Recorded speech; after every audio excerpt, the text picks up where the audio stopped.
Olá, bom dia! 12 de janeiro, quinta-feira, o Zoom Notícias começa agora. E o dia amanheceu nublado e há possibilidade de chuva a qualquer hora, mínima de 15 e máxima de 26 graus. E o verão tem movimentado as piscinas e cachoeiras da cidade, mas à tarde, quando vem a chuva típica da estação, é preciso ficar atento. Confira as informações com o repórter Bernardo Fonseca. E por esse assunto eu converso agora com o comandante do Corpo de Bombeiros, que vai falar um pouquinho pra gente sobre as dicas de segurança para quem vai para cachoeiras e piscinas nessa época de chuvas. Comandante, qual é a dica básica aí, rapidamente, sobre as cachoeiras e piscinas com chuva forte? Primeiramente, o maior incidência, né, de afogamentos e com óbito é em água doce. As pessoas acham que é mar, mas na verdade é água doce. Cachoeiras, piscinas, como você mesmo falou. Com relação às cachoeiras, né, principalmente Lumiar aqui, que é uma área que é muito utilizada pela moradores da nossa região e circunscrição, primeiro, verificar o local, as condições do local. E porque o local ele varia bastante com relação à segurança do local, em vista principalmente das chuvas que acontecem, principalmente na nascente, né? Então o que a gente poderia fazer? Perguntar para os moradores, né, os melhores lugares para tomar um banho, onde o melhor lugar, mais seguro, vamos dizer assim, para as pessoas que ali labutam, né, tem ali uma empresa privada que ali faz até sistemas de rafting, assim por diante, eles têm bastante conhecimento da área.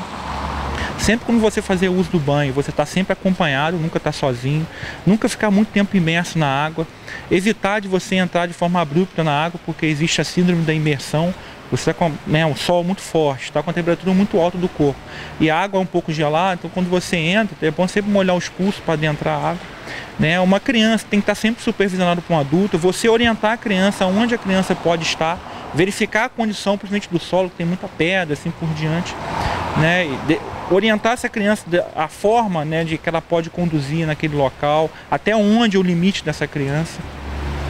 Verificar subterfúgio, né, que você possa fazer em caso uma pessoa esteja numa situação adversa, pode jogar uma garrafa PET vazia, uma toalha para a pessoa pegar, uma corda, se caso tenha, né? E caso a pessoa entre numa situação adversa, tentar acalmá-la para manter a pessoa o máximo possível sobre a água, para poder ou chegar ao resgate ou chegar a algum meio, né, que facilite a pessoa sair daquele local, daquela situação adversa. Agora, para finalizar, em caso de raio, o que a pessoa deve fazer? Procurar um abrigo? Que tipo de abrigo?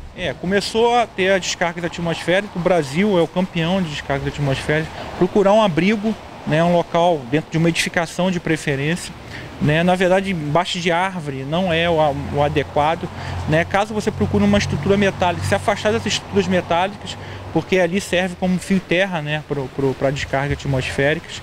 Nunca achar que, não, eu tenho um prédio que tem um sistema de proteção atmosférica, né, o para-raio que a gente chama. Ele protege somente a edificação, ele não protege nada adjacente, então você tem que procurar sempre um abrigo dentro da edificação, que você vai estar mais, vamos dizer, seguro, né? Tá certo, comandante, muito obrigado pela entrevista. Então aí sempre lembrando que o cuidado é sempre muito importante, principalmente com crianças. Bernardo Fonseca para o Zoom TV Jornal. E os produtores de Salinas tiveram no final do ano problemas com fornecimento de energia da Ampla. Grande parte da produção de hortaliças que abastece o estado vem de Nova Friburgo e no mês de dezembro muitos produtores passaram por dificuldades para irrigar a plantação. Foram cerca de 15 dias que os produtores da região de Salinas ficaram prejudicados no fornecimento da energia trifásica que serve para irrigar a produção, mas os prejuízos ainda serão contabilizados. Antes de saberem qual era o problema, muitos produtores levaram o equipamento para manutenção e tiveram um gasto extra com isso. Outros usaram motor a diesel, o que é bem mais caro. A lavoura precisa ser irrigada cerca de 3 vezes por dia, dependendo do plantio. Senhor Isael tem legumes, frutas e verduras. Ele diz que a energia voltou a funcionar, mas quando foi mostrar à nossa equipe, se surpreendeu. O problema que a gente teve aqui na nossa área, não só eu, como vários produtores, é que a energia não chegou aos 100% que precisava, e toda vez que a gente fazia isso, também não tem luz. Já está desarmado. Assim tá desligado. Uhum. Assim tá ligado, ó. E não tem luz. Agora, o que houve, eu não sei. A tentativa de mostrar o fornecimento normalizado foi frustrada. Isso durou no mínimo de 15 a 18 dias, sem poder molhar a plantação. E por isso a gente, no final da lavoura, a gente vai ter uma perca grande, conveniente a deixar de molhar por causa da luz. Custaram para resolver e ainda não está funcionando legal. O motor está esquentando muito e ela não está dando a voltagem que precisa. Rômulo deu orientações para que os produtores entrassem em contato com a ouvidoria da Ampla. Alguns deles têm mais de 10 protocolos de atendimento, mas a resolução do problema demorou mais que o previsto. Eu acho inadmissível, né? Os produtores terem que ficar 15 dias correndo o risco de perder suas produções por falta de energia elétrica. Eu acho que está sujeito a ocorrer algum problema, mas eu acho que no máximo 24 horas tem que ser revisto e consertado, né, o que está de errado. Mas 15 dias, isso aí é inadmissível. Há 6 anos, o friburguense acordou com uma nova realidade. O município havia sido totalmente destruído pelas chuvas daquela madrugada. Muitas pessoas e lugares onde elas moravam tiveram suas histórias reescritas. 6 anos depois da maior tragédia climática do Brasil, em que Nova Friburgo vivemos, as águas passaram, mas suas consequências nos impactam até hoje. Bilhões de reais foram investidos na reconstrução da região serrana, mas ainda há muito trabalho a ser feito. Mais de 2.000 famílias que ficaram desabrigadas ganharam um novo recomeço. Repensamos nossa relação com a chuva. 40 sirenes foram instaladas em 23 comunidades para alertar moradores em situação de risco.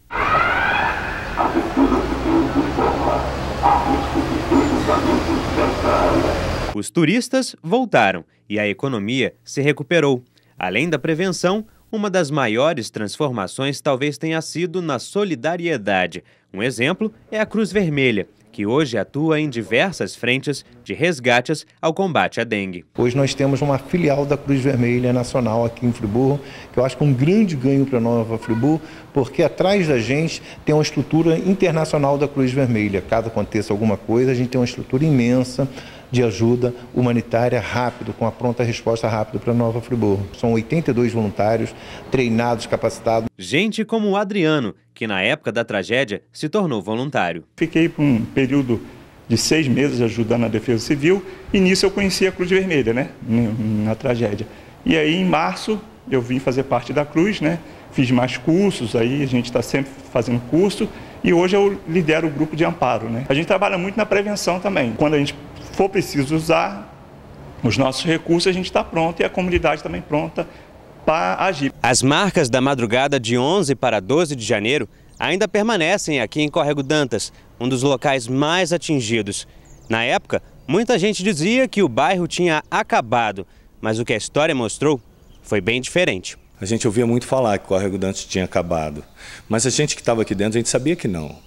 Nós perdemos muitas pessoas, perdemos muitas casas, perdemos a infraestrutura, de fato foi muito afetado. Mas nós tínhamos uma coisa muito importante, que era o desejo de continuar vivendo, né, com a força dos sobreviventes. Reconstruir a nossa história, reconstruir até a nossa personalidade, né, e a nossa vida aqui no bairro. Um exemplo desse recomeço é a Associação de Moradores. A comunidade ficou mais atuante e há 1 ano ganhou um centro sociocultural que oferece diversas atividades, cursos e oficinas, além de contar com uma parceria com a Prefeitura para atendimento médico. Antes, era preciso ir até São Geraldo. A gente conseguiu sim avançar. Ainda tem muitas coisas para fazer, mas o bairro está funcionando, o bairro voltou a ser um bairro alegre, um bairro agradável. Da parte do poder público, ainda são necessárias obras e melhorias. E enquanto elas não vêm, a atuação dos moradores promete render bons resultados.